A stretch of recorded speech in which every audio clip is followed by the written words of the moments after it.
অনেক জল্পনা কল্পনার পর অশ্বডিম্ব পেড়েছেন বলা যায় মার্কিন প্রশাসন। কেন এই কথা বলছি? ডোনাল্ড ট্রাম্প বলেছেন আমরা লকড অ্যান্ড লোডেড ছিলাম, কিন্তু ইরান আর মধ্যপ্রাচ্যের কয়েকটি দেশ অনুরোধ করার কারণে আমরা সেই হামলা চালাইনি। আর ইরান বলেছে ডোনাল্ড ট্রাম্প যাহা মিথ্যা কথা বলেছেন, ইরানের পক্ষ থেকে আমেরিকাকে কোনো অনুরোধ করার প্রশ্নই ওঠে না, বরং ইরান আমেরিকার যে কোনো দুঃসাহসের জবাব দেওয়ার জন্য প্রস্তুত ছিল। শুধু তাই না, ইরানের পররাষ্ট্রমন্ত্রী সাইয়েদ আব্বাস আরাকচি, তুরস্কের পররাষ্ট্রমন্ত্রী হাকান ফিদান, পাকিস্তানের সেনাপ্রধান ফিল্ড মার্শাল আসিম মনির এবং সৌদি পররাষ্ট্রমন্ত্রী ফয়সাল বিন ফারহান তাদের সবার সাথে টেলিফোনে আলাপ করে বলেছেন আমেরিকা এবং ইসরায়েল যদি ইরানের বিরুদ্ধে আজ রাতে হামলা চালায় তাহলে তাদের বিরুদ্ধে ব্যবস্থা তো নেওয়া হবেই, পাশাপাশি যে সমস্ত দেশ তাদেরকে এই হামলা চালানোর ব্যাপারে সহযোগিতা করবে তাদের বিরুদ্ধেও ব্যবস্থা নেওয়া হবে। দুই পক্ষ এই দুই রকম কথা বলেছে। আসলে বাস্তবতা কি, আজকের ভিডিওতে এই বিষয়ে আলোচনা করার চেষ্টা করব। এর সাথে একটু খবর দিয়ে রাখি, তেলের দাম কিন্তু এই পরিস্থিতিতেও বেড়েছে। তেলের দাম 2-3 দিন আগে 84, 85, 81 ডলারে চলে এসেছিল। আজকে ব্রেন্ট ক্রুডের দাম $90.12 কমপক্ষে, আর ওয়েস্ট টেক্সাস ইন্টারমিডিয়েটের দাম অন্তত $84.67। সুপ্রিয় দর্শক, এইসব বিষয় নিয়েই একদম বিস্তারিত আলোচনা করব। আশা করি খুবই ভালো লাগবে আজকের আলোচনা। যদি ভালো লাগে তাহলে শেষ পর্যন্ত সঙ্গে থাকবেন, আর ভিডিওতে লাইক, কমেন্ট, শেয়ার করে আমাদের সাথেই থাকুন এবং চ্যানেলটি সাবস্ক্রাইব করে এই চ্যানেলের অগ্রযাত্রাকে আপনারা এগিয়ে নিতে হেল্প করুন। আপনাদের সবাইকে ধন্যবাদ জানিয়ে শুরু করছি বিস্তারিত আলোচনা। আমরা সবাই জানি গতকাল আমি দুপুরে এবং রাতে 2 দফায় ভিডিওতে বিস্তারিত আলোচনা করেছিলাম। তার আগের রাতে ক্যাম্প ডেভিডের বৈঠকের কথা বলেছিলাম। ওই ক্যাম্প ডেভিড কিন্তু আসল জায়গা, ওখানে সিদ্ধান্ত হয়েছে এবং ইরানের উপরে প্রচণ্ড রকমের হামলা চালাবে। এই সাথে যুক্ত থাকবে ইসরায়েল, সে কথা ডোনাল্ড ট্রাম্প তার ট্রুথ সোশ্যালে বলেছেন। তিনি একটা পোস্ট দিয়ে বলেছেন ইরানের বিরুদ্ধে আমরা হামলা চালানোর জন্য লকড অ্যান্ড লোডেড ছিলাম, অর্থাৎ আমাদের ক্ষেপণাস্ত্র, বিমান, এভরিথিং ওয়াজ রেডি। ইরানকে একেবারে গুড়িয়ে দেওয়ার জন্য আমরা প্রস্তুত ছিলাম এবং আমাদের সাথে ছিল ইসরায়েল। কিন্তু ইরান আর মিডল ইস্টের কয়েকটি দেশের অনুরোধের কারণে আমরা ইরানের উপর হামলা আপাতত বাতিল করেছি এবং আশা করছি খুব দ্রুতই তারা একটা চুক্তি করবে। তারা দ্রুত চুক্তি করার ব্যাপারে রাজি হয়েছে, তারা দ্রুত চুক্তি করবে বলে কথা দিয়েছে। এখানে আমি আগে ইরান কি জবাব দিয়েছে সেই কথাটুকু বলি, তারপরে কারা কি করেছে অ্যাকচুয়ালি আমি সে কথা বলছি। এখানে ইরান একদম সুস্পষ্ট করে বলেছে, একদম ডাহা মিথ্যা কথা বলেছেন ডোনাল্ড ট্রাম্প। তিনি যে কথা বলেছেন তার ধারে কাছেও ইরান নেই, বরং ইরান আমেরিকা এবং ইসরায়েলের সম্ভাব্য আগ্রাসন মোকাবেলার জন্য প্রস্তুত ছিল এবং এই যুদ্ধ শুধুমাত্র ইসরায়েল আর আমেরিকার ঘাঁটিগুলোতে সীমাবদ্ধ থাকতো না। এই যুদ্ধ অনেক বিস্তৃত আকারে ছড়িয়ে পড়তো। মধ্যপ্রাচ্যের এমন কোনো ঘাঁটি নেই যে ঘাঁটি ইরানের ক্ষেপণাস্ত্রের আওতায় নেই। এর প্রত্যেকটাই আমেরিকান ঘাঁটি হামলার আওতায় চলে আসতো। শুধু তাই না, মধ্যপ্রাচ্যের বাইরেও যে সব জায়গা থেকে ইরানের উপর হামলা চালানো হবে সেই সব দেশেও ইরান হামলা চালাবে, এইভাবে একদম পরিষ্কার ঘোষণা দিয়েছিল কালকে। এই যে ইরানের ঘোষণা যে মধ্যপ্রাচ্যের বাইরেও কোনো কোনো জায়গায় কোনো কোনো সূত্রে বলা হচ্ছে ইরান আমেরিকায় হামলা চালানোর জন্য প্রস্তুত ছিল, ওয়াশিংটন ডিসি এবং নিউ ইয়র্কে হামলা চালানোর জন্য ইরান প্রস্তুত ছিল। সত্য মিথ্যা জানি না, যুদ্ধের সময় তো নানান কথা আসে, কিন্তু এরকম কোনো কোনো সূত্র থেকে বলা হচ্ছে যে ইরান যে বলেছে যে মধ্যপ্রাচ্যের বাইরেও হামলা চালাতো ইরান, সেটার অর্থ হচ্ছে যে আমেরিকা পর্যন্ত তাদের ক্ষেপণাস্ত্র চলে যেত, অর্থাৎ ইরান চূড়ান্ত যুদ্ধের জন্য প্রস্তুত ছিল। এবং ইরানের পক্ষ থেকে পরিষ্কার করে বলা হয়েছে যে একদম সবচেয়ে খারাপ যে অবস্থাটা, আমেরিকা এবং ইসরায়েল ইরানের বিরুদ্ধে হামলা চালালে সবচেয়ে খারাপ যে অবস্থা, সেই খারাপ পরিস্থিতি, খারাপ অবস্থা মোকাবেলার জন্য ইরান প্রস্তুত ছিল। তার মানে ইরানের পক্ষ থেকে গতকালকে একদম চূড়ান্ত যুদ্ধের প্রস্তুতি নেওয়া হয়েছিল।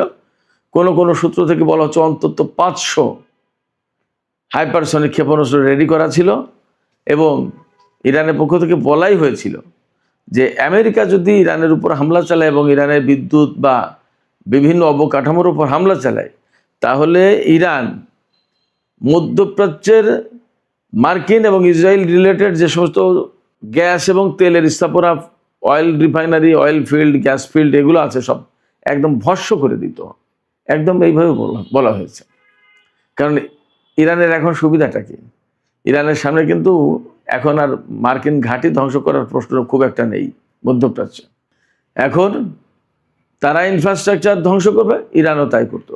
এবং ইরান গতকাল আর একটা ঘোষণা দিয়েছে যে এতদিন যুদ্ধের যে রুলস অ্যান্ড রেগুলেশনস মেনটেন করে এসেছে ইরান, হয়তো গত রাতে যে হামলা হলে সেই রুলস অ্যান্ড রেগুলেশনস হয়তো ইরান আর মানত না। এর ভিতরে মেসেজটা হচ্ছে এই যে ইরান কিন্তু নিয়ন্ত্রিত মাত্রায় হামলা চালিয়েছে, পাল্টা জবাব দিয়েছে, যাতে মানুষের জীবনহানি না ঘটে। কিন্তু গতকালকের কথা ছিল যে এই নিয়ম থেকে ইরান বেরিয়ে এসে অর্থাৎ একদম মরণপূর্ণ লড়াই করবে। তা মরণপূর্ণ লড়াই করলে তখন কার চোখে লাগলো, কার নাকে লাগলো, কার বুকে লাগলো, কার মুখে লাগলো, এগুলো কি দেখাতে কি থাকে নাকি? সে শুধু চিন্তা করে যে আমার সামনে শত্রুকে ধ্বংস করতে হবে। ইরানের সামনে কালকে এই সূত্র, এই থিওরি ছিল। ইরান ওই অনেক ভদ্রতার মধ্য দিয়ে যুদ্ধ করা এই নীতি থেকে গতকালকে সরে আসার ঘোষণা দিয়েছিল। এখন ডোনাল্ড ট্রাম্প যে বলেছেন যে কয়েকটি মিডল ইস্টের কান্ট্রি এবং ইরান এই অনুরোধ করার কারণে আমরা হামলা বন্ধ করলাম, বাতিল করলাম। আমি তো বললাম ইরান এটাকে একদম ডাহা মিথ্যা কথা বলেছে।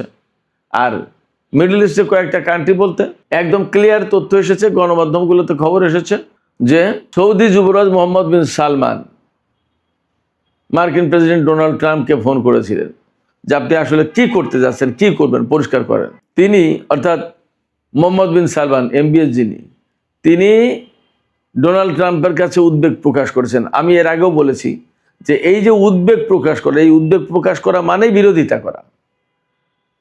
আমি যদি বলি যে না না খুব সর্বনাশ হয়ে যেতে পারে, এটা উদ্বেগ প্রকাশ করলাম। এই উদ্বেগ প্রকাশ করা মানেই তো বিরোধিতা করা, যে না ভাই আপনি এই কাজ করেন, এই কাজ করলে খুব ক্ষতি হয়ে যাবে, সর্বনাশ হয়ে যাবে। ডোনাল্ড ট্রাম্পের কাছে সৌদি যুবরাজ বিরোধিতা করেছেন যে আমেরিকা যে ইরানের উপর হামলা চালাবে, এবং ইরান তো এই গত 5 মাস ধরে তো যুদ্ধ করে আসছে। 28শে ফেব্রুয়ারি, তার মানে ফেব্রুয়ারি মাস শেষ ধরেন, মার্চ থেকে এই পর্যন্ত 5 মাস যুদ্ধ তো করে আসছে। ইরান তো বলেনি যে আমরা সারেন্ডার করলাম বা আমরা পারছি না, বরং কোনো কোনো ক্ষেত্রে আমরা দেখছি আমেরিকা এত ক্ষতির মুখে পড়েছে যে সেই ক্ষতি পুষিয়ে নেওয়া তাদের জন্য কঠিন ব্যাপার। তার এই মুহূর্তে নগদ একটা উদাহরণ দিই।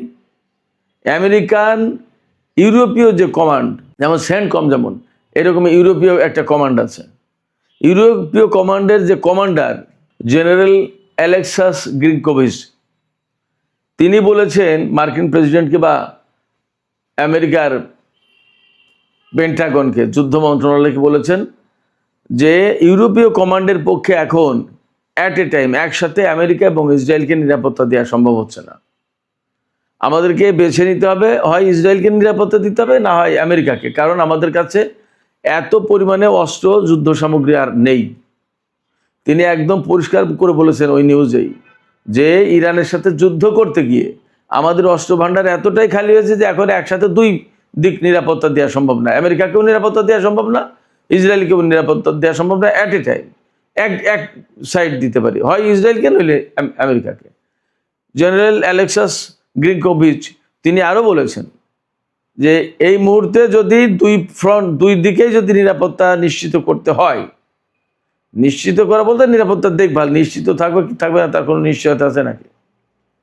তো যাই হোক, যদি নিরাপত্তা নিশ্চিত করতে হয় তাহলে অন্তত পক্ষে আরও একটা ডিস্ট্রয়ার প্রয়োজন। আমেরিকাকে আর একটা ডিস্ট্রয়ার দিতে হবে। তার এই যে ইউরোপীয় কমান্ড, যেটা এটা ভূমধ্য সাগর থেকে শুরু করে ইউরোপের বিভিন্ন অঞ্চল পর্যন্ত তারা দেখভাল করে। এই ভূমধ্য সাগরের থেকে ইরানের ক্ষেপণাস্ত্র ধ্বংস করে, যাতে ইসরায়েলে যেতে না পারে, ড্রোন ধ্বংস করে তারা। কিন্তু এখন বাস্তব কথা হচ্ছে একটা ডিস্ট্রয়ার কেন, আরও একটা ডিস্ট্রয়ার আনলে মনে খুব একটা লাভ হবে না। এই কারণে যে ইরান, গত পরশুদিনও খবর দেখলাম যে ইরান এখনও ম্যাক্সিমাম যে সমস্ত অস্ত্র ব্যবহার করছে তার 10 বছর আগে তৈরি করা অস্ত্র।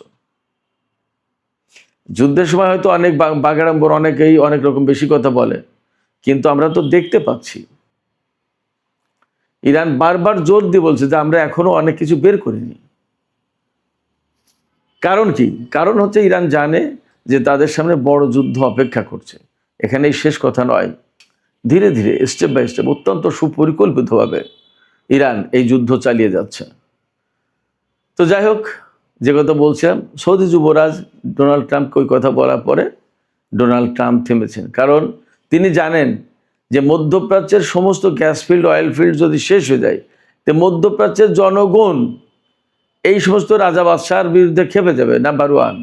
নাম্বার টু, তেলের বাজার, গ্যাসের বাজার কোথায় যাবে আপনারা চিন্তা করেন। ইরান আবার নতুন করে হুঁশিয়ারি দিয়েছে যে হরমুজ প্রণালীতে কন্ট্রোল তো শক্ত করা হবেই। যদি এই ধরনের হামলা কোনো বড় রকমের কোনো আগ্রাসন চালাতে যায় আমেরিকা, ইসরায়েল, তাহলে মধ্যপ্রাচ্যের আরও যে সমস্ত প্রণালী বা চোখ পয়েন্ট আছে সেগুলোও বন্ধ করে দেওয়া হবে। একথা কে বলছেন? একথা বলেছেন ইরানের সর্বোচ্চ জাতীয় নিরাপত্তা পরিষদের সচিব মোহাম্মদ বাকের জুলকাদ। তিনি বলছেন ইরানের সর্বোচ্চ নিরাপত্তা, অর্থাৎ নিরাপত্তা পরিষদ যেটা ইরানের, তার প্রধান অনেক বড় গুরুত্বপূর্ণ ব্যক্তি, এই পদে ছিলেন ডক্টর আলী লারিজানি, যিনি মারা গেলেন। কেমন? তো ইরানের পক্ষ থেকে এরকম হুঁশিয়ারি আছে। আর ইসরায়েলের গ্যাস ফিল্ডের কথা ইরান এইভাবে বলেছে, ইসরায়েল যদি এই হামলায় জড়িত হয় তাহলে ইসরায়েলের গ্যাস ফিল্ড একদম জ্বালিয়ে পুড়িয়ে ছারখার করে দেওয়া হবে। আমি মোটামুটিভাবে এখান থেকে নিশ্চিত হচ্ছি, গতকাল মার্কিন প্রেসিডেন্ট ডোনাল্ড ট্রাম্প যে কারণে ইরানের বিরুদ্ধে যুদ্ধ বন্ধ করেছেন বা হামলা চালাননি বা বাতিল করেছেন হামলার সিদ্ধান্ত, সেটা এই ইরানের প্রস্তুতি ছিল একদম চরম প্রস্তুতি, চূড়ান্ত প্রস্তুতি। বললাম তো, অন্তত 500 হাইপারসনিক ক্ষেপণাস্ত্র রেডি ছিল। তো 500 হাইপারসনিক ক্ষেপণাস্ত্র কোথায় ব্যবহার করবে? এবং প্রথমবারের মতো ফাতেহ-1 এই ক্ষেপণাস্ত্র ব্যবহারে আনতে যাচ্ছিল ইরান। এই ক্ষেপণাস্ত্রের পাল্লা হচ্ছে 1450 কিলোমিটার, গতি হচ্ছে 15 থেকে 16 ম্যাক, অর্থাৎ শব্দের 15 থেকে 16 গুণ দ্রুত গতিতে ছুটতে পারে এই ক্ষেপণাস্ত্র। ইরান থেকে ছুটলে ইসরায়েলে পৌঁছাতে 1-2-3 মিনিটের ভিতরেই পৌঁছে যাবে। ক্ষেপণাস্ত্র ঠেকানোর প্রস্তুতিও নিতে পারবে না। আর জর্ডান, সৌদি আরব, এই সমস্ত জায়গার ক্ষেপণাস্ত্র প্রতিরক্ষা ব্যবস্থা শেষ করে দিয়েছে ইরান। অতএব আমেরিকা যদি আগ্রাসন চালাতো, ইসরায়েল যদি আগ্রাসন চালাতো গত রাতে, তাহলে ইরান সেই রকমভাবেই জবাব দেওয়ার জন্য প্রস্তুত ছিল। এখন ডোনাল্ড ট্রাম্প যে দাবি করলেন যে ইরান এবং মধ্যপ্রাচ্যের কয়েকটি দেশের অনুরোধের কারণে আমরা হামলা বন্ধ করেছি এবং আশা করছি যে ইরান খুব দ্রুত একটা চুক্তি করবে, সেরকম একটা কথা দিয়েছে। বাস্তবতা কি তাই? আসলে ঘটনাটা কি হতে পারে এটা একটু বিশ্লেষণ করা যাক। আমরা এর আগে বহুবার দেখেছি যে আমেরিকা চুক্তির জন্য ইরানের পিছনে দৌড়াদৌড়ি করেছে, অনেকটা জোর করে পেছন থেকে শার্ট টেনে ধরে বলা যায় যে চুক্তি করেন, চুক্তি না করলে উপায় নেই, চুক্তি করেন, চুক্তি করে যান, কোথায় যাচ্ছেন আগে চুক্তি করে যান, এরকম করে টানাটানি করেছে বলা যায়। সেই জায়গায় ইরান চুক্তি করতে চায়নি। তারপরে এই যে বর্তমান যে সমঝোতা যেটা হয়েছিল কিছুদিন আগে, সেটা আমেরিকাও বাতিল করেছে, ইরানও বাতিল করেছে। ইরান কি বসে আছে চুক্তির জন্য? শুধু তাই না, তারা বলেছে যে এবার আর কোনো চুক্তির দিকে আমরা যাব না, এই যুদ্ধের ফয়সালা আগে করে নিই। আমেরিকা আসলে কি চায় তার ফয়সালাটা আগে করে নিই, তারপরে বাদ বাকি আলোচনা হবে। এবং আলোচনার জন্য কিন্তু আমরা বেশ কিছুদিন ধরে দেখছি মিশর, তুরস্ক, পাকিস্তান, কাতার, এ সমস্ত দেশ খুব প্রচেষ্টা চালাচ্ছে, হয়তো ভেতর সৌদি আরবও। কিন্তু ইরান কোনো ফর্মাল আলোচনায় বসেনি এবং কাউকে কোনো ইঙ্গিত দেয়নি, এবং ইরানের কোনো প্রতিনিধি এই সমস্ত ব্যাপারে আলোচনা করতে কোনো দেশে গেছে তাও না। কথা ইরানের পক্ষ থেকে একদম পরিষ্কার যে এই যুদ্ধ বন্ধ হতে হবে, এই যুদ্ধের আগে ফয়সালা হোক, তারপরে বাকি কথা। যুদ্ধের ফয়সালা যদি করতে যায় তাহলে কিভাবে করবে? আমেরিকা কোনো মতে এখানে একদম সারেন্ডার করে চলে যাবে ব্যাপারটা তা না, তাহলে তারা যুদ্ধই করবে। তো যুদ্ধ যদি করতে তাহলে ইরানকেও যুদ্ধ করতে হবে, ব্যাপারটা ঠিক এই লেভেলে আছে। এখান থেকে দুই পক্ষের কারণে সরে যাওয়ার আর কোনো উপায় নেই, পথ নেই। যদি কিনা আমেরিকা চলে যায়, সরে যায়, মার্কিন ঘাঁটি সেনা বিভিন্ন কিছু সরিয়ে নেওয়ার চিন্তা ভাবনা চলছে, দেখছি যে সরিয়ে নেওয়া হচ্ছে। ব্যাপারটা যদি তাই হয় তাহলে তারা যদি চলে যায় তাহলে অন্য কথা, কিন্তু ইরান সারেন্ডার করে যে আমেরিকার হাতে ইরানকে তুলে দেবে, তাদের কথা মেনে নেবে, ব্যাপারটা তা মোটেই না। এবং মজার ব্যাপার দেখুন, প্রথম ছিল তাদের সরকার পরিবর্তন, পরমাণু কর্মসূচি ধ্বংস, ইরানের ক্ষেপণাস্ত্র প্রতিরক্ষা ব্যবস্থা সব ধ্বংস এবং দেশ দখল, নতুন একটা সরকার প্রতিষ্ঠা করা। আস্তে আস্তে সেখান থেকে কোথায় এসেছে এখন? এখন ইরান হরমুজ প্রণালী খুলবে কিনা, বাবাল বান্ধে প্রণালী ইয়েমেনিরা খুলে দেবে কিনা, এই জায়গায় এসে পৌঁছেছে। এবং আজ পর্যন্ত হরমুজ প্রণালী ক্রস করতে পারেনি আমেরিকার কোনো জাহাজ, না যুদ্ধ জাহাজ না বাণিজ্য জাহাজ। এই জায়গায় কোনো মতেই ইরান সারেন্ডার করবে এটা ভাবার কোনো সুযোগ নেই। আমি যা দেখতে পাচ্ছি যুদ্ধের বাস্তবতা তাই বলছে। ইরানের হয়তো অনেক বেসামরিক মানুষ মারা যাবে, হয়তো সামরিক মানুষও মারা যাবে, কিন্তু যুদ্ধে আত্মসমর্পণ করবে ইরান, এটা আপাতত কল্পনার বাইরে। শুধু তাই না, মার্কিন ঘাঁটিগুলোর যে অবস্থা করেছে তাতে আমেরিকা এখান থেকে চলে যেতে বাধ্য। ইরান কিন্তু বলেছে যে মধ্যপ্রাচ্য থেকে মার্কিন সেনারা যদি সব চলে না যায় তাহলে প্রত্যেক ফোঁটা তেল, অর্থাৎ প্রতি ফোঁটা তেল ইউয়ানে বিক্রি করা হবে, ডলারে না, ইউয়ানে বিক্রি করা হবে।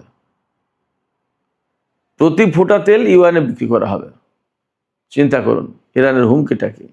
তার মানে আমেরিকার সামরিক সক্ষমতা প্রশ্নের মুখে বটেই। আমেরিকার ডলার থাকবে কিনা, ডলারের প্রভাব প্রতিপত্তি থাকবে কিনা, সেটা এখন প্রশ্ন হয়ে দাঁড়াচ্ছে। এবং গতকাল যে যুদ্ধের প্ল্যান ছিল আমেরিকার, তাতে বলা হচ্ছিল মধ্যপ্রাচ্যের দেশগুলোও আমেরিকা ইসরায়েলের সাথে যুক্ত হবে। ইরান কিন্তু সেটা বন্ধ করেছে, মোকাবেলা করেছে তাদের প্রস্তুতি, তাদের সামরিক সক্ষমতা দেখিয়ে। আব্বাস আরেকটি বলেছেন যে ইরান একদম পরিপূর্ণভাবে প্রস্তুত রয়েছে তাদের সামরিক সক্ষমতা দেখানোর জন্য। কতটুকু সামরিক শক্তি আছে এটা প্রমাণ করে দেওয়ার জন্য প্রস্তুত। ইরানও লকড অ্যান্ড লোডেড ছিল। এই জায়গা থেকে আমেরিকার সামনে আসলে কোনো বিকল্প নেই। বিকল্প নেই এই কারণে হরমুজ তারা খুলতে পারবে না, ইরানের পরমাণু কর্মসূচি ধ্বংস করতে পারবে না, ইরান দখল নিতে পারবে না, ইরানে স্থল অভিযান চালাতে পারবে না। নৌবাহিনীর শক্তি ব্যাপকভাবে কমে গেছে, বিমান বাহিনীর অবস্থাও তাই। সেক্ষেত্রে আমেরিকার সামনে উপায়টা কি? একটা মাত্র পথ, পরমাণু অস্ত্র। কিন্তু তার জবাব ইরান কিভাবে দেবে এবং বিশ্ববাসী, বিশেষ করে চীন, রাশিয়া, উত্তর কোরিয়া, তারা কিভাবে রিয়াক্ট করবে সেটা কিন্তু একটা বড় প্রশ্ন। ফলে আমেরিকা যদি পরমাণু হামলা চালায় ইরানের উপরে, আমেরিকার ভূখণ্ড নিরাপদ থাকবে না, এটা মোটামুটি গ্যারান্টি দিয়ে বলা যায়। যা পরিস্থিতি, তাতে ডোনাল্ড ট্রাম্পকে অনেক কিছু ভাবতে হয়েছে, বিবেচনা করতে হয়েছে এবং এই হামলা বন্ধ করতে হয়েছে। এই হামলা চালালে তার পরিণতি হবে ভয়াবহ ভয়াবহ। সুপ্রিয় দর্শক, এখনকার আলোচনা এখানে শেষ করতে চাই। আলোচনা শেষের আগে আমি আপনাদেরকে বলি, আপনাদের কি মনে হচ্ছে ডোনাল্ড ট্রাম্প যে হামলা বন্ধ করলেন, এটা কি ইরানের শক্তিমত্তার কারণে, নাকি ইরান এবং মধ্যপ্রাচ্যের দেশগুলো তাকে আশ্বস্ত করেছে চুক্তি একটা হবে? আপনাদের কি মনে হয়? আপনাদের মতামত কমেন্টে জানাতে পারেন। আর ভিডিও ভালো লাগলে লাইক কমেন্ট শেয়ার করবেন এবং চ্যানেলটি সাবস্ক্রাইব করে সাথেই থাকবেন। দর্শক, এখনকার আলোচনা এখানে শেষ করতে চাইছি। আপনারা সবাই অনেক অনেক ভালো থাকুন। আল্লাহ হাফেজ।